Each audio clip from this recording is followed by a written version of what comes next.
Donc moi c'est Lydia, j'ai 32 ans, je fais 1m80, 71 kg 7 pardon, et j'ai perdu 20 kg. Donc avant je faisais à peu près 92 kg. Donc moi j'ai une histoire un petit peu particulière parce que j'avais jamais eu de problème de poids avant. J'avais une vie normale, je faisais du sport, etc. J'ai commencé à avoir le stress un peu de la vie, des études. J'ai commencé à travailler pour une enseigne à l'époque de fast-food, etc. Donc je commençais à avoir un dérèglement total au niveau de mon alimentation. Donc je mangeais vraiment du n'importe quoi, à n'importe quel moment. J'avais pas de structure, on va dire. De discipline, voilà. Alors la discipline, je la connaissais absolument pas. À part dans le sport, parce que je faisais de la gymnastique, de la danse et tout, mais j'avais pas du tout cette discipline-là, en tout cas dans l'alimentation et dans le fait de structurer un petit peu ces journées.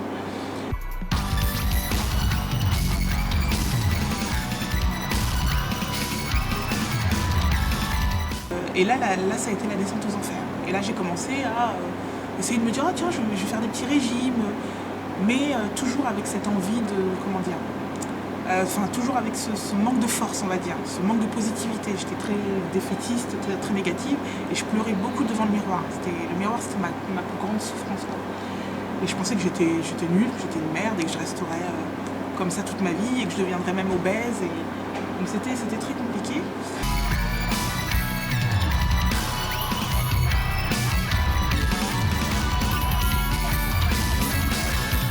Et le déclic, il a été lorsque je faisais du shopping avec ma mère. Et pour moi, dans ma tête, je faisais toujours du taille 38, quoi. Et donc, j'arrive dans le magasin et qu'est-ce que je fais ? Je vais vers la taille 38. Et là, je vais en cabine, j'essaye, le truc ne me va pas, je comprends pas. Je dis, pourtant, j'ai toujours mis du 38. Et je passe à 40. 40, ça me va pas. 42, ça me va pas. 48, ça me sert. 48, 50. Et là, j'ai dit, ok. Et là, ça a été la descente aux enfers. Donc, voilà, j'ai tenté des régimes n'importe comment, voilà, c'était vraiment du n'importe quoi et j'étais vraiment dans une grande phase de souffrance. Et donc voilà, comme je disais, après j'ai été boulimique. Donc je peux me faire des plats de dingue.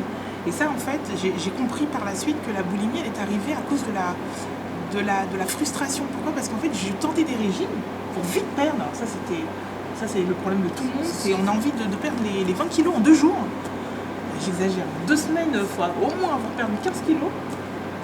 Donc pour perdre vite, parce que je ne me supportais pas, parce que j'étais en grande souffrance, je faisais des régimes restrictifs. Et tu te restreins, tu te restreins. Voilà. Et au niveau cognitif, c'est-à-dire mon cerveau il enregistre tout. Et après, dès que je commence à mettre un petit bout de sucré, là ça part. Là ça part en pulsion alimentaire. Et à force, ça m'a formé une espèce de boulimie. Et je pouvais manger, mais passer du sucré au salé, je bouffais des quantités qui étaient énormes.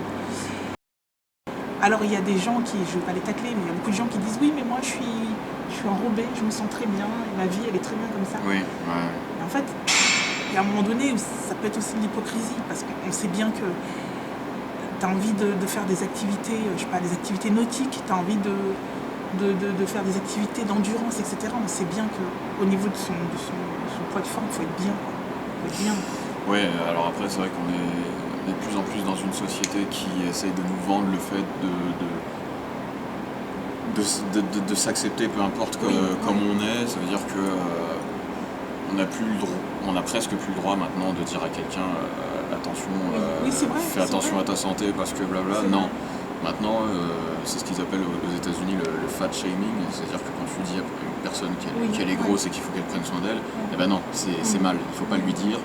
Ça c'est un peu comme le politiquement correct du nain qu'il ne faut pas appeler un nain, il faut appeler ça une personne de petite taille, etc. Donc on est très dans cette mouvance qui consiste à dire aux gens non, t'es parfait comme tu es. Oui, tout à fait. Ce qui n'est pas le cas. Voilà. Concrètement, c'est pas le cas.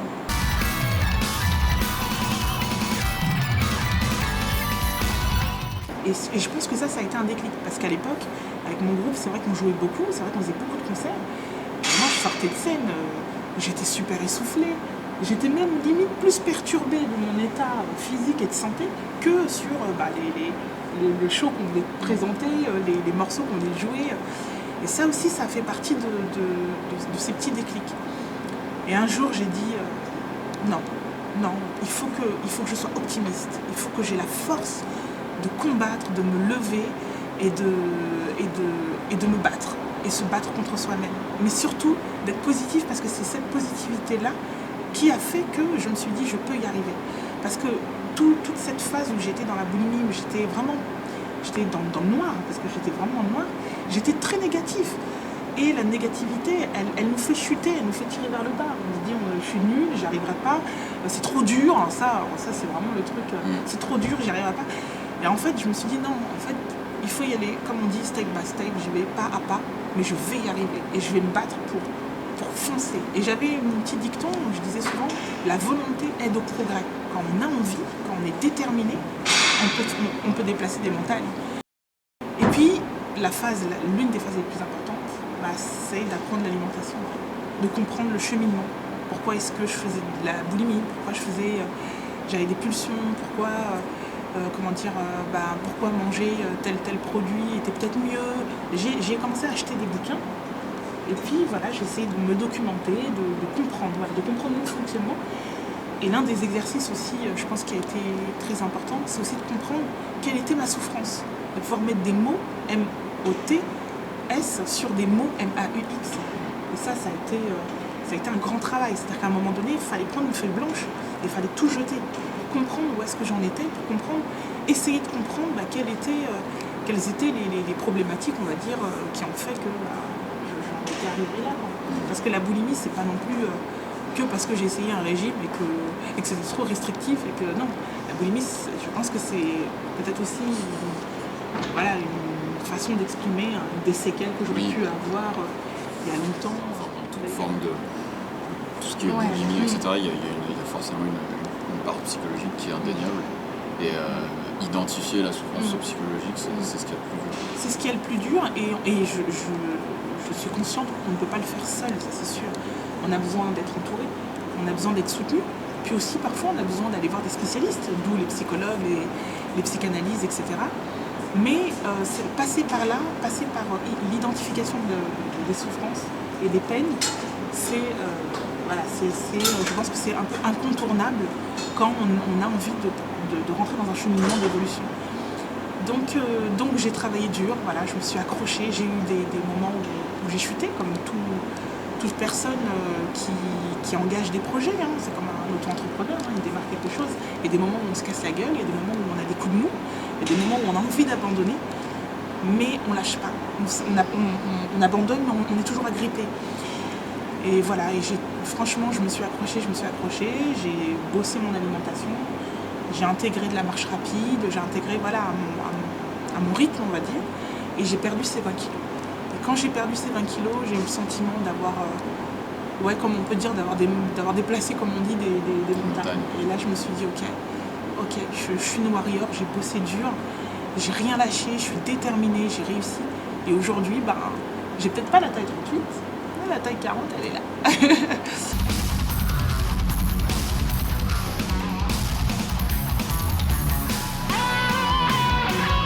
Alors le fait de m'en remettre entre les mains de Grimm, en toute confiance, lui il a cette expertise que moi je ne maîtrise absolument pas.